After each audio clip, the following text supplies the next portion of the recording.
Hi, folks. Steve Urban here, host of the Riderflex podcast and founder and CEO of our day job recruiting firm, Riderflex.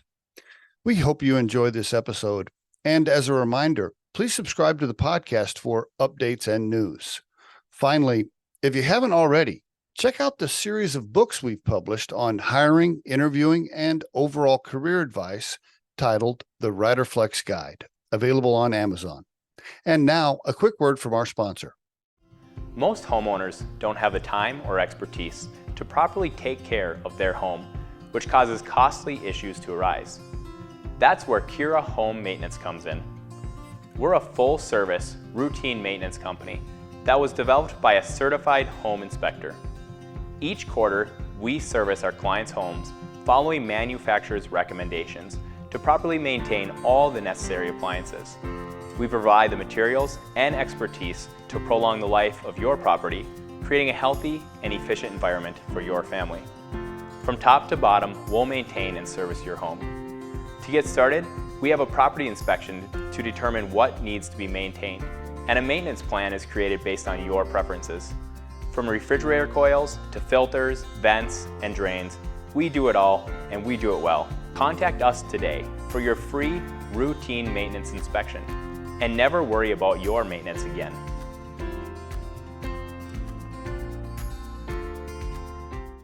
You know, we've had like over 400 guests on the show now, believe it or not. I think you were like, I don't know, guest number 3 or something. You were in the first 5 or 6, right? And wasn't it just audio? I think you weren't even on video, I don't think. I'm not sure we were on video. Yeah, I think it was just audio. And you were one of the, you were kind enough to come on the Riderflex podcast, even though I had no idea what I was doing. I still don't know what I'm doing. But back then it was even worse. I just remember you saying, I got this hunch that I got to get content. And I've got all these amazing people. Why don't I just get that content? And then sure enough, we'll get where you are. It's great. Yeah, it's working out okay. It's working out okay. Thanks for being a supporter early on of the show, and being an early guest. When I listened to the clips, from a long time ago, I always think to myself, God, that was terrible. I had no idea what I was doing. But anyway, thank you for coming back on the Riderflex podcast, JP O'Brien. Awesome to have you on the show again. You've also been such an awesome supporter of Riderflex, our day job as a recruiting firm. Thank you as an advisor for that, and just as an advisor for me personally. Appreciate everything you do for me and for Riderflex. Thank you. Thanks, Steve. You're always helping people, bro. You're always helping people. You're always connecting people and helping people. You do a really great job of that. So many of us could learn from from how you give back. And you're a master networker. Do you remember how we met?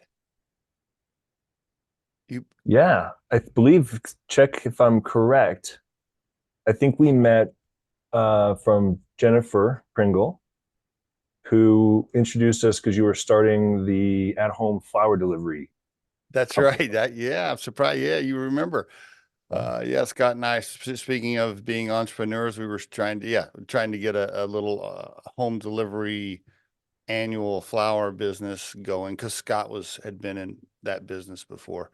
And I remember me and Scott, we pitched our idea to you at a restaurant or something. That was, gosh, man, that was a long time ago. 8, 9, maybe. Probably F-Friends or something. Yeah. That was a long time ago. Wow. Thank you, Jennifer, if you're listening to this show somewhere down the road, for introducing us. Yeah, I remember that. Just to recall, it's like a vivid in my mind. So, Steve, you've watched, you're kind of beta testing this, at-home flower delivery, fresh flowers, get them in home. Right. And the UPS guy brought my box to my door, and it was upside down. So all of the soil and everything was all over. And I was just like, oh man, this is going to be tricky. Like, how are you going to have the logistics people care about what's in that box? So anyway. Yes. We actually had a box designed by a box company. And somehow somehow I talked this guy into like designing a box for us and making a bunch of boxes, and we didn't have any money. I can't even remember how I talked him into it, but anyway.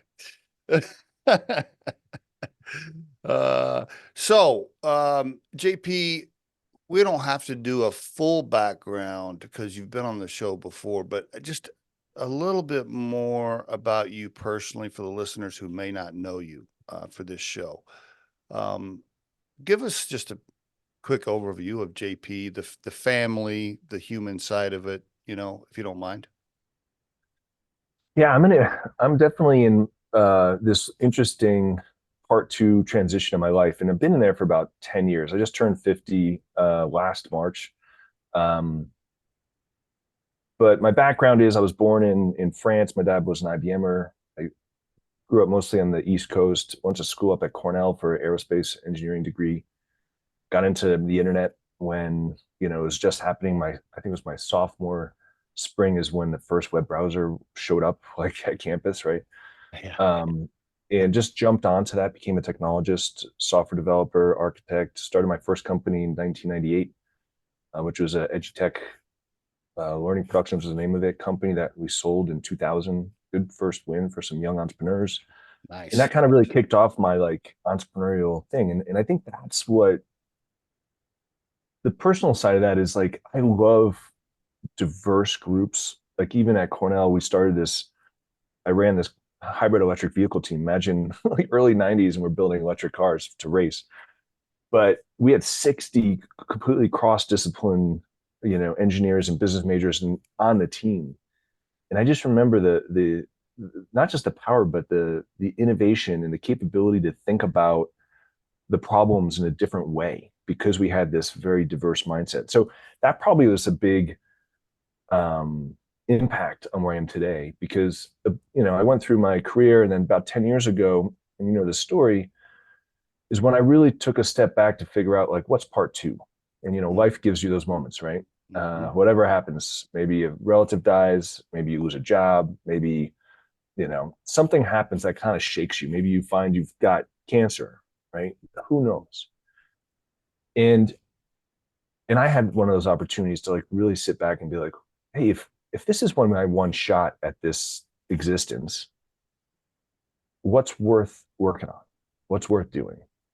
And that's when this concept of core purpose came to me. And when you look at all the greats, we could dive into this today, but I mean, you look around my room, I got all these books about all these people who've done amazing things: Leonardo da Vinci, Einstein, Feynman, Mandela, MLK, you name it. These people, they led with purpose. It wasn't a business model or a skill set they learned in school that they held on to. They have to go be an engineer, or they have to go, let's find a business model that makes us the most money. No, they had a purpose that was bigger than anything else, and they were willing to live and die for it.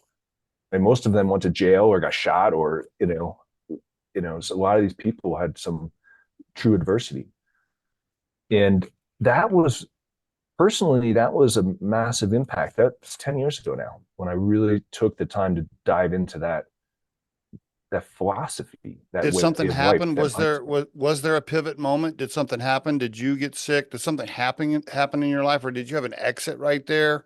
What was that doorway? Yeah, well, my mom had died a few years before, 2 years before that. So that had a big impact. I just think I was still grieving through that. Okay. And then, I had an exit, which was not a favorable exit in one of my companies.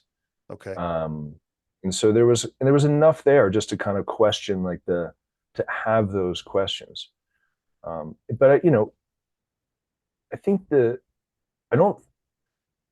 being 50, I see a lot of my peers going through this, and it's not necessarily like something significant, right? In 40s and 40 to 60, I see a lot of my peers going through this, and it's not, we could call it the midlife crisis, but it's really not. It's like this becoming of acknowledging what's going on, a little bit of like, okay, you're not going to be immortal, you're going to die at some point, right? Very stoic. But I'll share this with you too, Steve, which is because it'll help, I think, in the conversation. I also became a meditator about 10 years ago, and I really changed my spiritual path. I really tried to change my mindset. I really try to make well-being a complete, not just like a byproduct, like, hey, let's go to the gym every once in a while, stay well.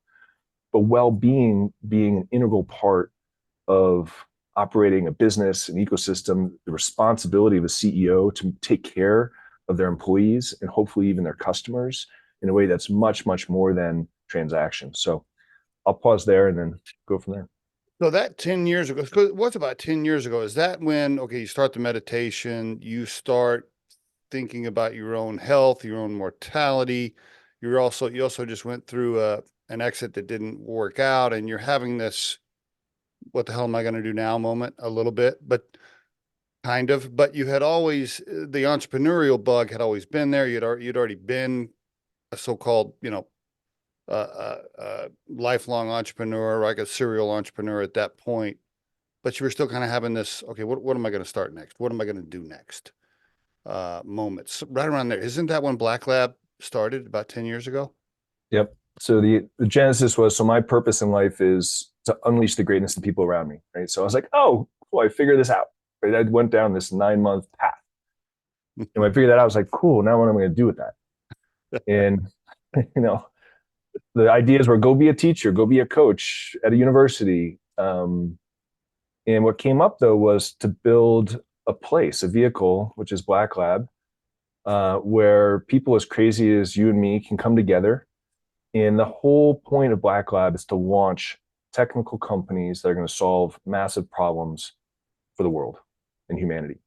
And did that spark come a little bit from your experience at Techstars as well? Is that did that influence your decision? Techstars was a great model. It was a growing accelerator at the time. I think they had been in business for about 4 years at that point, 5 years at that point. Okay. And I knew the team over there really well. Some of them ended up being mentors for me during the process. But I think from a mission orientation perspective, we really wanted to focus around solving problems to propel humanity forward, is what we say. Okay. And that is different, I think. I think today impact investing and impact private equity is actually starting to become a thing, thankfully. But that was our mission orientation from day one, was how do we build companies that really make a positive impact, not just make money, not just do something else. Okay. But you wanted to tie it to sports and athletics and health and wellness for the most part. Well, sport is such an amazing thing. Like I played sports in college. My son plays sports in college. So we have sport is such an amazing tool. And it's also a great beachhead for any human performance tech. And whether it's physical or emotional or mental or spiritual, just everyone in sports trying to get this edge on human performance. But then sport quickly goes into special forces and firefighters and, people who are tactical athletes. But then it also goes into our jobs, right? Like human performance in an interview there's still a human performance element. You still need to eat and get the right nutrition. You still need to sleep. You still need to recover. You still, all these things are super important. You have to be able to stop the thoughts in the brain, cool the brain down a little bit. So all of these tools, while the sports area are hungry for them, they're then can be democratized across the entire globe. Mm-hmm. For the listeners, if you meet somebody on the street today at a restaurant and they say, well, what is Black Lab Sports? What does your 3-minute elevator pitch sound like to a stranger right now today? Yeah, I try to keep it very simple because there are some moving parts to this, but I say, listen, we're venturing towards global impact. And at the core, we're an investment firm that launches and invests in and builds companies to propel humanity forward. Okay. And it doesn't have to be tied necessarily to sports or athletics necessarily, or health and wellness. Would your firm invest in something else? I guess Ice Black is a CPG or athletic or a sport product. I don't know if it's health and wellness. So I don't know. Yeah, our first company that we launched internally was a company called Ice Black, which is the idea. So let's go with the idea. The purpose of the company was, what if we were able to create, the excitement of sports. You were a coach, your sons play, the whole thing, right? What if you could bottle the emotion behind game day and sell that bottle? What would that look like? Would it be a smell? Would it be a cologne? Right? Would it be a smelly sock? What would that passions be that you could sell? And so what we did is we built a new eye black company. So that, football players, baseball players, lacrosse players put eye black under their eye to reduce the glare, but maybe sometimes even just to put their game face on, to be ready, to be present. And we realized that my kids at the time were, 10 and 12, and we were putting this eye black on them, and it was from China, and it was filled with parabens and nastiness. And so, yeah, it ended up being a CPG product. That when you look at it, you're like, well, how is that propelling humanity forward? Well, if I can help people put their game face on, these young kids at 12, 14, and even the pros still use our products, like there's something there. I see. Okay. There's something really there, right? Like you. there's an emotional connection when you start to tap into that sort of thing. So that was the purpose behind it. Anyway, yeah. Yeah. Ice Black, by the way, for the listeners, ISPLACK, just for the listeners, in case you don't know, iceblack.com. So back to Black Lab. So you're having this moment. I'm trying to visualize this with you and Jennifer, right? You're at home and Jennifer's like, okay, well, what the hell are you going to do now? And you're like, well, I got this idea. I'm going to buy this gym, and I'm going to start an investment firm. And I'm just wondering how some of those early conversations went with your wife a little bit. She's a rock. She's my best friend, my partner in life. I couldn't do any of this thing without her. And she's also like brilliant, like right now she's a partner at West Monroe, which is, she basically does private equity, due diligence and integration for private equity groups. So she's a consultant in that area. That's great. But she's always been super helpful, right? Like she's always supportive. Even this morning, I got the text. She's, I think, in Minnesota today. She's like, keep crushing it and be unleashed and unleashing, So she's like, she gets it. And I think my whole family did that too. It wasn't just her, my son, my daughter, okay.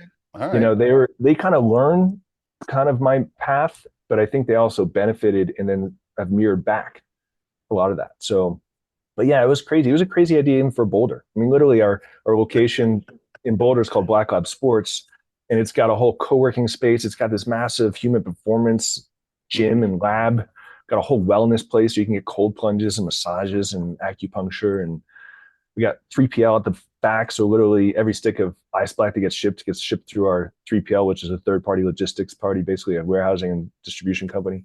Okay. We have art studios in here. So literally we're trying to bring in the art with the business, with, that creativity in this all around human performance. So anyway, yeah, it was a crazy idea even for Boulder. And we got early investors. They all kind of were like, what are you doing? We raised our first fund, invested in that first. Onyx Sports was actually our first investment ever, which I think. Oh, I thought Ice Black was your first. That was our first company launch. He was our first, investment, direct investment. I see. Okay, I see. Gotcha. And yeah, wasn't Onyx? They actually had a little space inside your building, I think, at first, right? Yeah, I remember that. Launched out of here. Yep. Right. Yeah. Okay. Very good. Yeah, I can't imagine how those early conversations went. I'll never forget. It was summertime, and we were sitting on the back porch. We were having a Sunday afternoon cooking on the grill or something with my family. I think my boys were here, and my wife is there, and I was telling them, I was like, listen, I'm gonna turn Riderflex into a recruiting firm. I'm gonna start a recruiting firm. And that's just the whole, I mean, they were supportive, but they still were like, okay, Dad, yeah, okay, Dad, sure. All right, Dad, sure. Go for it, Dad. Like, they were kind of like, whatever, just go get another job, Dad. Like, seriously. But they were supportive too at the same time. I'll never forget that. It's always a kind of an odd conversation when you're having that pivot moment. So you had to raise, I guess you put in your own money. I don't know how much you want to share. I guess you put in your own friends and family, your own money, you and Jen put money in, and then you had to raise a little bit of early capital as well to get the first funding. I don't know. The reason I'm asking that question is because I get so many questions about that from aspiring entrepreneurs that come to the show. How to raise cash, when to raise cash, how much to raise, what type to raise, what kind of deals to put in place. I mean, it's always a huge topic because everybody's got an idea, Not everybody can raise the cash to get the idea going. Was it, you want to talk a little bit about those early days when you first went out to raise the cash to get started, and anything in particular you want to share with people for advice around that? Well, fundraising is especially hard right now, right? And it was probably, and I've done fundraising for multiple companies, Learning Productions. We raised early seed round money. Then I started an investment bank, and we raised a fund, a $5 million fund that co-invested with our deal flow. I raised a little over $5 million for another company, Sagefire. So I'd done the fundraising piece, and most of my fundraising was not, hundreds of millions of dollars. It was in that, 0 to 10 range. Okay. And I think early on like that, you have to have a real vision for that future. And I think that's probably the biggest advice, is that you also have to have all the infrastructure and some kind of model that makes sense, and a return analysis for the investors so they can kind of check those boxes. But really, as what I would call a thinker doer, whether a brand new entrepreneur or someone who's done it many times, your number one job is, well, first to find your purpose. And then with that purpose, the question is, what does the future look like differently? And be able to fully articulate that, like draw it, paint it, sing it, write it, talk it. It needs to be so real in your mind. And I think a lot of entrepreneurs don't do that. I think they're like, well, we're going to, hockey stick this growth sales. But what's different in the world? Like, what does it look like? What does it feel like? Mm-hmm. And I think once you can embody that difference, well, then you're kind of just running towards it. Like, I think, I can't remember who said it, but like right now, look around your room and very quickly count how many things are brown. Bunch. Okay. Bunch. Yeah, my entire wall, my walls are all brown too. Now close your eyes. Okay. How many things are red? Right? Yeah. Whereas now, if you look at it, you're going to see all the red. So the idea is, like, what you're looking for is ultimately what you find. Right? And so you have to create that visual photo. Like, I'm going to go find all the red in the world. Gotcha. Yeah. That's the connection, I think, and then being able to articulate that to investors and having them to believe that vision. That's a great way for young entrepreneurs to sell friends and family, and especially seed investors. When do you make an investment? When does Black Lab make an investment? What's your target size? How much? How many? I don't know. How many deals how many pitches do you listen to a year? On average, how many do you invest in? Give us an overview, if you don't mind. There's like 8 questions in that statement, but give us an overview. Yeah. So, we're not a large firm. We've done 12 investments, and they're always early stage. This year, we've pivoted a little bit on our investment strategy. We're going to be doing 6 investments a year. They're going to be all in deep tech. We're launching a new fund. And by deep tech, I mean companies that, like, we would not invest in Ice Black anymore, right? Like that as an example. I love that company, but we're not going to be a target investor. Okay. We're looking for companies that are based on some new innovation or invention in technology or science or engineering, manufacturing, that makes possible today that was impossible yesterday. And ultimately, it's around for the benefit of humans, very human-centric approach. So that's our focus. And we're really going super early on kind of the venture studio side. We're looking for technology that's well developed, maybe even in Europe. And we're bringing it to the US and launching companies here in the US around that technology. So it's a pretty unique, I have not seen anyone doing it this way yet. I'm sure if it's successful, it'll be copied many times, which would be great.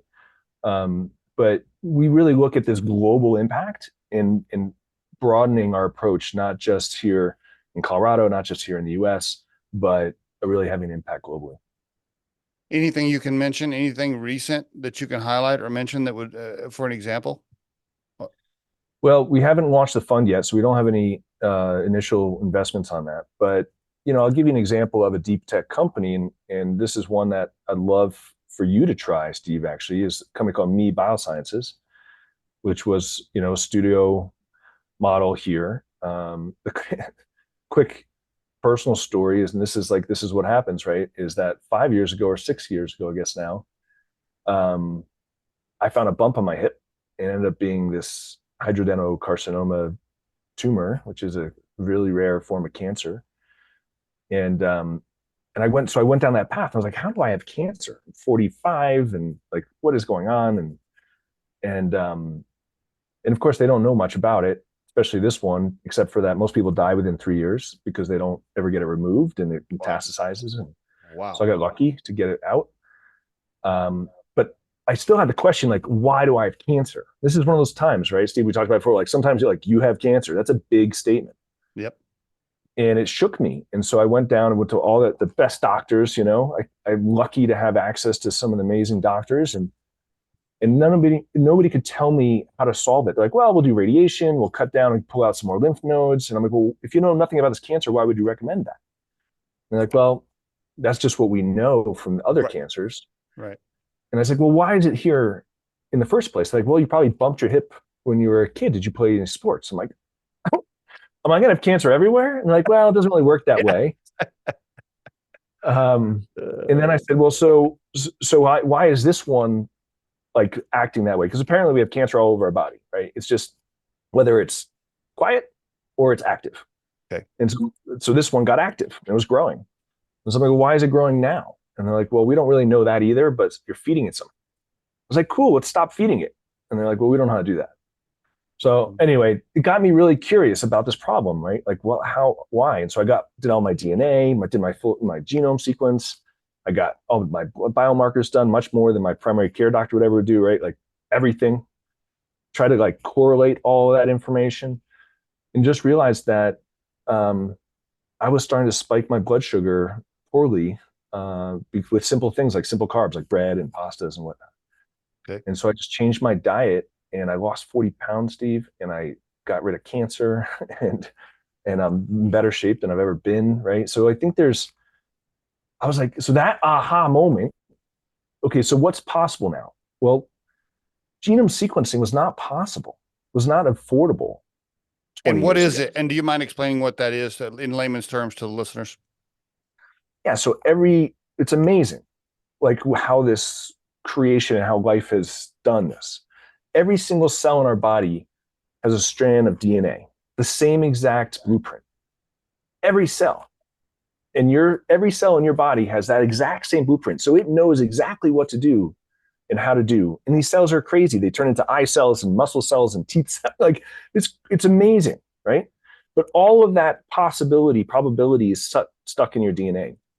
And so I think it was, 30 years ago or so, 35 years ago now, was the first human sequence of this. They basically take, your cells and they put them in a machine, and it takes this teeny little thing and strand and starts to decode what's in that. Okay. And then, so when you do a full genome sequence, you have these things called genes. And some genes are showing, like the color of your eyes, whether or not you have hitchhiker's thumb, whether you can twirl your tongue, right? These are all obvious things that you could never change. But some genes are like probabilistic. In other words, they're subdued. So I have something called an APO3 3/4 gene, which basically means that if I eat saturated fats, I'll have a 25% increased probability of getting Alzheimer's. Interesting. Wow. That's okay. That is a big stat. Okay. All right. Very good. Right. So I should probably just not eat saturated fats, right? I mean, it's an easy choice. But wait a minute. What's a saturated fat? I don't know if you know this, but coconut oil is saturated fat, which is the same thing as MCT oil, which if you've listened to Dave Asprey or some other folks are like, you have to have MCT oil every morning. Well, because they're an APO 1/2 probably, or a 2/2, not a 3/4. And so all the people that are drinking that, like I was doing, drinking those, things for human performance, but not realizing you have to personalize it. So think about now, MeBio is using the technology of genome sequencing to be able to provide you a 100% personalized recommendation for your food, your recovery, your workouts, everything about your own body to make it optimal, to make you have optimal well-being. So I'd love for you to go through it. We'll make that happen. But And then once we go through that, you can experience and see what's going on. But that's a deep tech company, right? Something that was never possible before. Now all of a sudden can give you insights into extreme insights into your body. Like I'll give you another example just real quick on this one. So my son uh let's see, how old was he at that point when we started this thing? But anyway, after I went through this, I had my family go through all the sequencing. And we found out in his early teens that he has something called MTHFR, which is a methylation deficiency. In other words, he doesn't methylate vitamin B, and it doesn't take the sun, vitamin D, in well and convert it to vitamin D in the body. And this has been shown to be an early onset, like early fatigue syndrome. So you can imagine a lot of people have this. Okay. So I'm like, oh no, he's got this horrible like gene, and like, what are we going to do? Well, the solution's super easy. Once you know that, all he has to do is take pre-methylated vitamin B, so pre-methylated meaning a supplement or a nutraceutical that's already pre-methylated that the body can then absorb, has more bioavailable.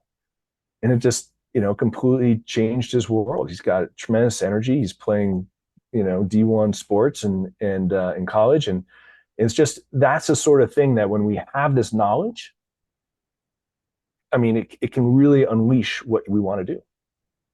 Will Black Lab invest in, when you say deep tech, does that include manufacturing or robotics or hard goods, so to speak, and things like that? It does. Okay. Company we're looking at right now is a sensor company. It's out of Barcelona. Cool, really interesting founders. They're scientists though, right? They're not really entrepreneurs. They're Right. truly scientists. Yeah. But the technology they developed is unbelievable. It can, at first they put it in waterways. So whether you're whether for medical purposes or for agriculture, you can read what's in the water while it's going through. So bacteria, viruses, toxins. And this is it's a multi-$100 billion industry to solve that. But what they figured out just recently is that they can also measure all these particles in the air. And so if you get close to one of these detectors and breathe close to it, and if you have lung cancer, they can now detect that lung cancer. So it's that sort of sensor technology. That's a deep tech technology.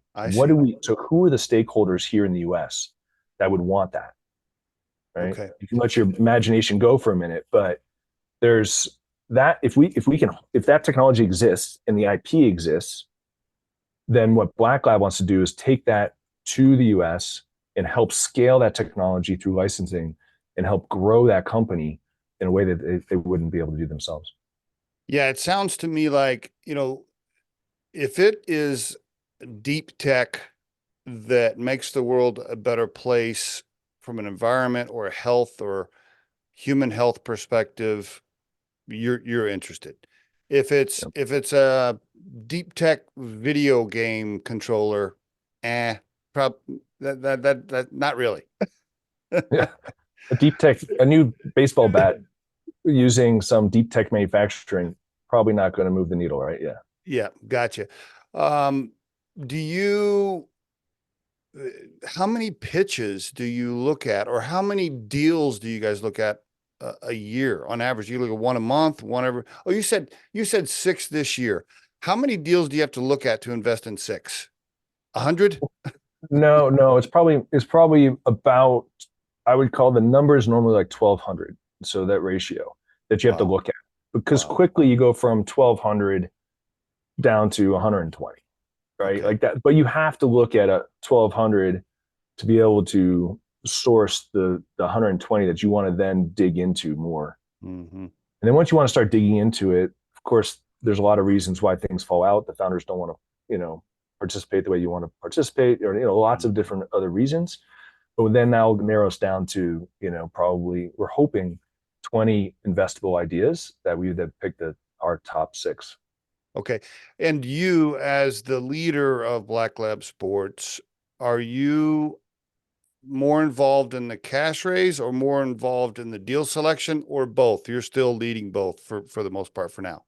Yeah, I've got a great team around me, and you're part of our community. So I leverage an amazing bench of industry, veterans, a lot of science, a lot of I could never hire all these technologists and scientists, right? And thank goodness they've got really well-paying jobs at Stanford or in the DoD or wherever. But I can tap into them because they're interested in the same thing. We've linked by purpose that we're working on stuff to solve the humans like hardest problems. And so I can then say, hey, here's what we're doing. How do you want to be involved? Do you want to be an advisor? Do you want to be an investor? Do you want to jump on this thing and be part of the company? How do you want to be involved? And that's really a kind of a key. It's not probably not a differentiator. I think other people have done that in the investment world, but for us, it's a key pillar. Isn't it interesting how life turns you left or right, or you go through one little doorway, or something happens, right? And you go down a different path. I'm just guessing that if you hadn't had that bump on your hip, you probably would still be focused on investing in things like Onyx Sports or Ice Black or baseball bats or whatever. And you might not have gone down the more health aspect with your investments. Does that sound right? Yeah, it's a fair. I think you're probably right. I guess I hadn't really thought of that specific. I mean, I thought of that for my own health, my own life, the way it's actually given me a lot of compassion for people who, wake up when they're 40 or 50 and they're overweight and they're sick and they got disease because they didn't do it on purpose. They just didn't have that mindset of like you need to be the agent of your well-being. That's right. Yeah. And maybe if they had an early something that shocked them, but they were able to fix early, that could have changed the trajectory as well. As you get older, you definitely start thinking about the mortality aspect. I'll be 57 this year. And, it's like you said, I have friends that, they pass away or they get sick or they wake up and they got a lump or this or that. I mean, that gets more common as we get older and our friends get older. And, I'm very conscious about my health. I'm not overboard, but I try to make sure that I eat the right things and I try to be grateful for just waking up and not being in pain, right? That's one of the big things for me. At this age, if I wake up and I'm not in pain and I'm having that first cup of coffee and I feel like getting on the treadmill and I feel pretty good, like everything after that is gravy for me. Almost nothing else can go wrong, right? For the Well, most part. we'll get you to take your diagnostic, which will give you a full human genome sequence. It'll give you about 70 plus biomarkers, and then a lifestyle survey, like basically like, and then a pace of aging. We'll be able to give you that. So That's then cool. kind of dial in. Once you know that information, you can dial in what's important, right? Well, that's cool. That's cool. Can I stay in shape and still have Mexican food and pizza and burgers as much as I want? Because I miss those things. Some people can. I Some can't. people, right, right. By the way, just cutting beer way down helps a bunch. My wife, my doctor he's been telling me for years. He's like, will you just try more red wine and less beer? And I have actually done a lot better job of that the last couple of years. Um, I want to ask you, about Flywheel Project, but before we go down that path, you have always been great at looking forward on what might happen to the market or industries, et cetera, with technology. You are usually way ahead of most people I know with regards to AI advancements or tech advancements. You look further down the road than most people I know. And here we are, we're recording this on February 6th, 2024. And now the advancement of AI and so forth with ChatGPT and all these other things, now it's really moving at light speed. And by the way, you were saying it was moving at light speed 2 or 3 years ago when everybody was like, yeah, okay, sure, whatever. Well, it is. You you were raising that alarm bell. Not alarm bell is not the right word. You were raising that flag a long time ago, saying, "Hey, you better pay attention." Well, here we are. Now it's really moving at light speed.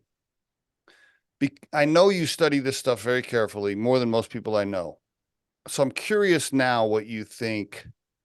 Now, what happens in the next 24 months, in the next 2, 3, 4 years? I mean, it's moving so quickly. Yeah. Are we truly headed towards, and I know we could do a whole podcast on this. I know we're not gonna have time.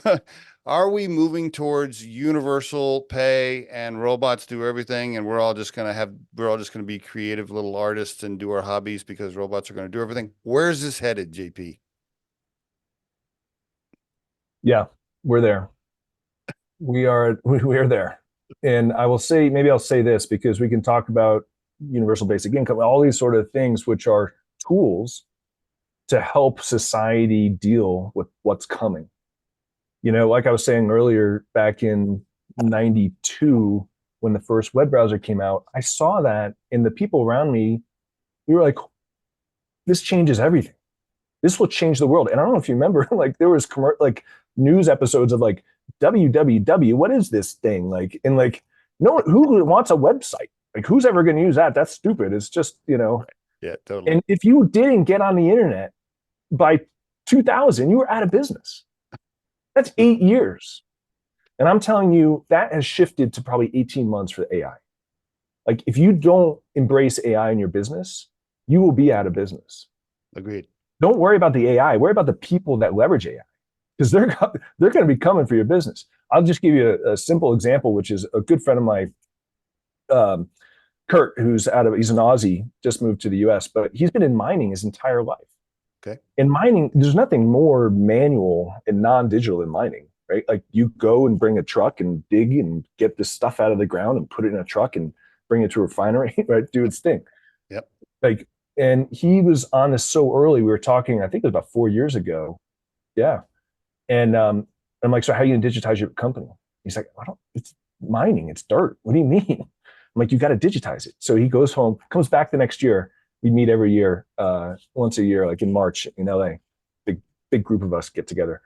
And he said, okay, I think I figured it out. I've put all these sensors on all these trucks. And by the way, their trucks are these massive trucks, right? They're the ones that have the wheels that are 20 feet or whatever big. Yeah. He's like, I put all these sensors on all the trucks. And then I digitized like all of the readback of the truck. And now anytime I have a driver, that driver logs, like basically checks in, and we track them like F1 drivers. So now we can see everything about who's the best driver, who's the most efficient, who creates the most wear and tear on these trucks, what's the net profit of that driver. And he ranks all these drivers. And of course, what he can do with that? He can sell that to all the other mining companies. He doesn't have to be the mining company. Now, what's coming forward in this area is quantum sensing. Again, we could do a whole nother episode on this, but quantum sensing is basically using this concept of the knowledge of quantum science, let's just say, quantum meaning super, microparticle. Don't get into that now, but quantum sensing has the ability for us to basically have a sensor that can look at the ground and tell us what's in the ground, like all the way down. Remember that balloon that was going over, maybe it was Chinese, maybe it wasn't. Guess what they found on that balloon? Quantum sensing. I don't know. Yeah. They were looking for missile silos. They wanted to identify where's our missiles. I see. Interesting. We were able to, of course, shield and block some of that knowledge. But I will say that if you are a mining company and you're doing it the old traditional way of like drilling to find out and, trying again and, using some of the other ultrasound or the sound techniques, you're going to be out of business. You have to embrace what's coming. So you have to embrace it. I always tell people that, like, don't be asleep at the wheel, like pay attention. Do you think, tell me if you think, all right, I'm going to give you my ignorant layman's term prediction. I feel like there's going to be this seismic shift/change that's really going to disrupt things short term. There's going to be, while people are figuring out like, oh, what am I going to do for a living now? And jobs replaced or jobs eliminated. And during the short term of transition of people trying to learn new skills or do something different, it could be messy. There could be some high unemployment. Maybe you got to throw in some universal pay. I don't know. But this short-term disruption messiness until we kind of get down further down the path to where we settle into the robots and the AI doing a lot of things. And now we've figured out kind of what we're going to do as humans and create new businesses. And maybe longer term, it settles in and the dust settles and things are okay. I don't know. What do you see? All right, this is a whole nother podcast. We'll have to do this one. I know. I see us continuing to like put band-aids on the problem and us having a Great Depression in 2030, where everything comes to a head and it cracks. Combination of aging population, living longer, me Biosciences, just helping people live longer, increasing healthcare, our national debt, the activation of now, we're back into like the days of the Industrial Revolution, where you have, Hitler. This is actually Harari gave this in an interview recently, which I totally resonated with, which was Hitler couldn't have been possible without the Industrial Revolution. Mussolini and the USSR, CCP could not be possible without the Industrial Revolution. Now, we ended up okay, right? We ended up where democracy kind of won. And before Trump was elected, we had the most peaceful time ever recorded history. But now we see this return to control and dictatorship that's, I don't know if you're recognizing it, but it's coming very quickly across lots of different countries. And so we're at this time now where we're seeing the propensity for violence. You see in Gaza, you see in Ukraine, that that's probably going to increase. And if it does, again, that's going to be a massive impact to the world economy. And so we just see this as we're planning for it. We've been planning for it since the last Great Recession. And that 2030 is going to be this really cracking point. And I think AI is going to be like the straw that broke the camel's back for society to be able to deal with it. I don't think we're going to be able to just roll into like, okay, here's UBI for everybody to get through this, right? I think that's going to be a cracking point, and it's going to be tough times. So, prepare your mindset, prepare for, abundance but a different level of abundance. In other words, it will just look different, and prepare your children. Yeah, we could do. Yeah, I need to have you back on the show to talk about this. I don't, people, when I talk to my friends, it's like, hey, listen, I don't want to sound like, I'm not trying to be a doomsdayer. I'm not trying to be negative. No. I'm just pointing out, like, when you hear these stats, when people say 40% of the population jobs affected by AI, and that's just a prediction, who knows, it could be way more than that. I ask people, I'm like, just let that sink in. Like, just let that stat sink in for a minute. 40%. What is that? 3 billion people on the planet that all of a sudden need to transition to different jobs. Like, just let that sink in.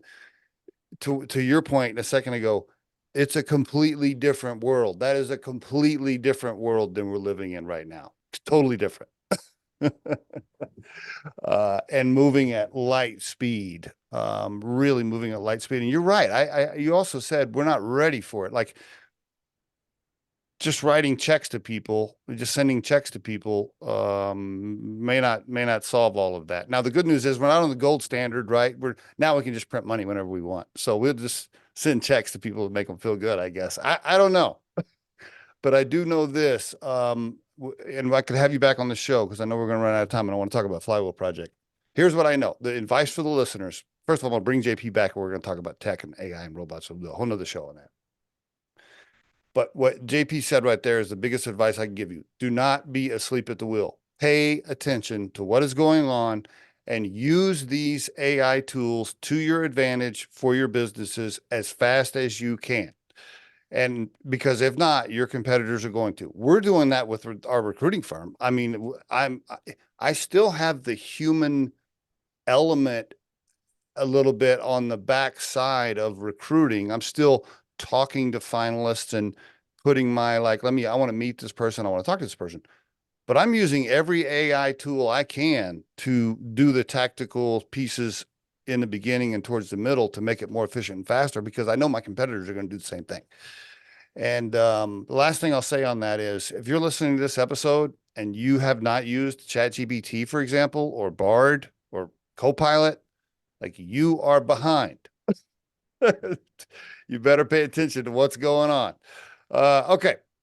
We could do a whole episode on that. I really want to talk more about that. But one of the things Black Lab has done to, again, help people, help society, it all goes back to helping people, which you do such a great job at, is the Flywheel Project. I want you to tell us a little bit about the Flywheel Project. Go for it. Yeah, this is one of my real passions. And it really highlights, it's a key component to my purpose. To set it up, first of all, we use first principles thinking quite a bit here. It's a kind of an engineering term, a science term, but first principles means, like, really figure out what's the root problem. Like, what's the first principle here? For example, Elon, when he said he started doing SpaceX, he's like, the only way for us to become multiplanetary is for us to reduce the cost of going up to space, like 10x. And the only way to reduce it 10x is to reuse rockets. And everyone was like, that's crazy. You can never do that. But he realized, like, well, the alternative is not possible. So going back to the first principle, it can make you focus on what to focus on. First principle for us is that we're going to go through hard times. We're going to create technology that's a mistake, and we're going to have to go fix it. But let's not create.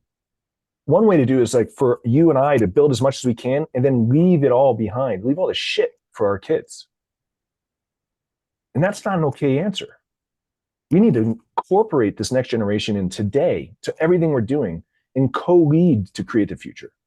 We got to co-create the future with them, right? We can't leave a mess for them. And we also can't, we can't just tell them, like, if we just tell them what to do, again, that's not even co-leading.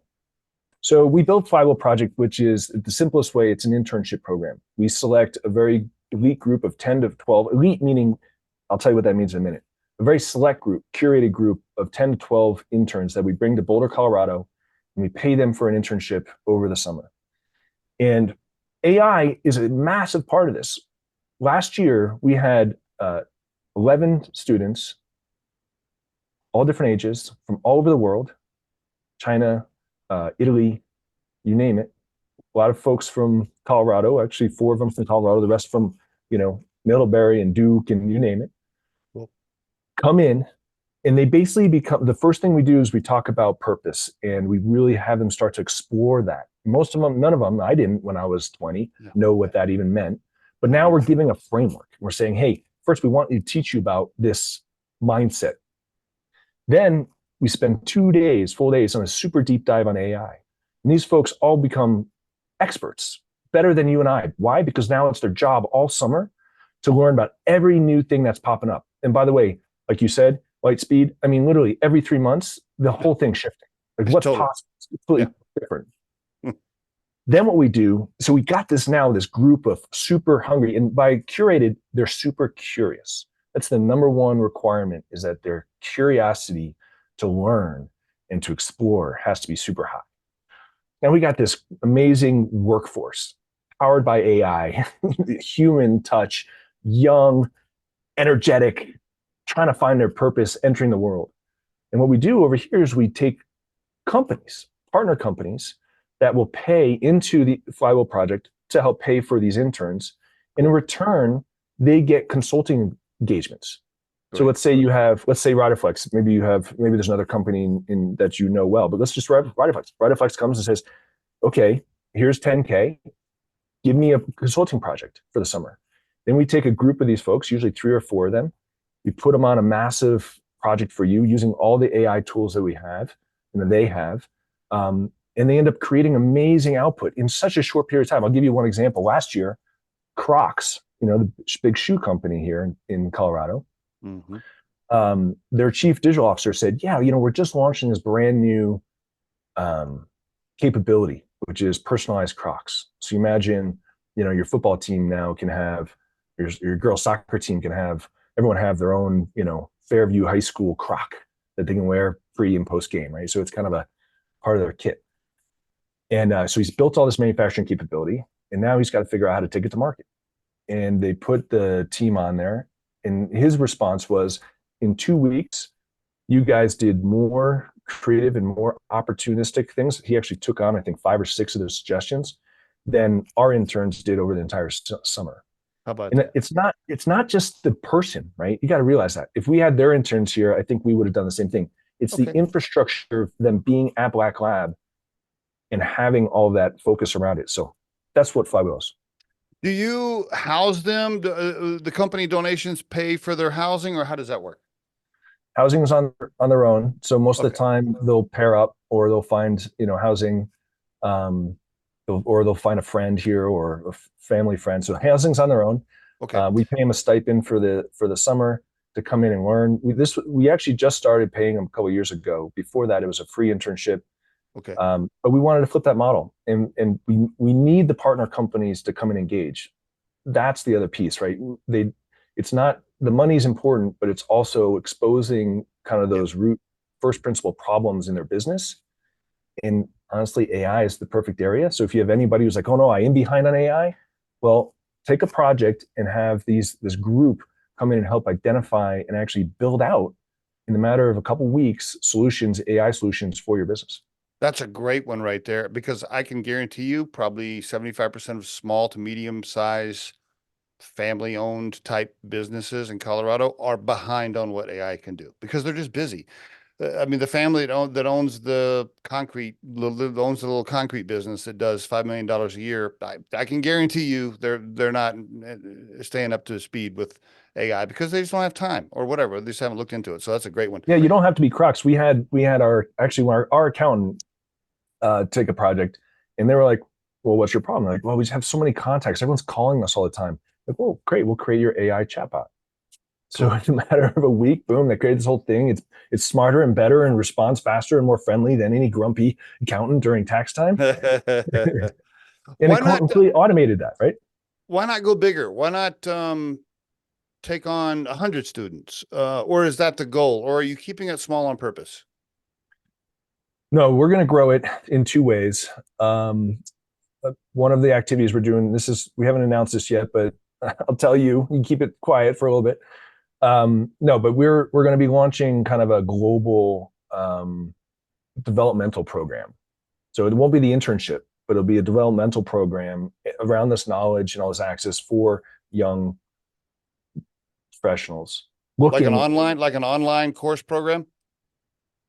And so that's going to be for the people out there that are like, I just think differently than the people, the bozos around me, or like, I see life differently, or like, I want to work on something that's, really meaningful. Like for those people, we want to be a destination to come in and have a community and have programming.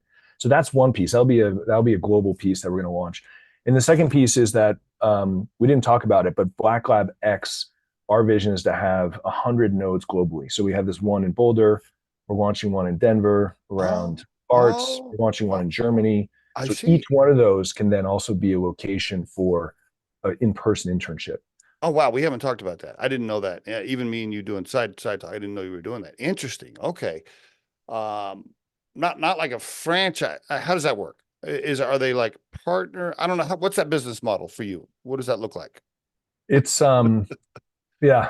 So we can use some of the corporate structure out of Delaware to allow us to have individual companies that are co-owned by other entities. So we'll have a co-ownership in those nodes. I see. Interesting. Okay. We'll have to talk about that more too. I know we're out of time, my friend. I could easily have you on the show for 2 or 3 hours and talk a lot about AI and technology, but I know you got to run. We're already bumping up against our hour. JP, thank you very much, really, for being on the show. I really appreciate it, sir. Congratulations on everything you have done and are doing.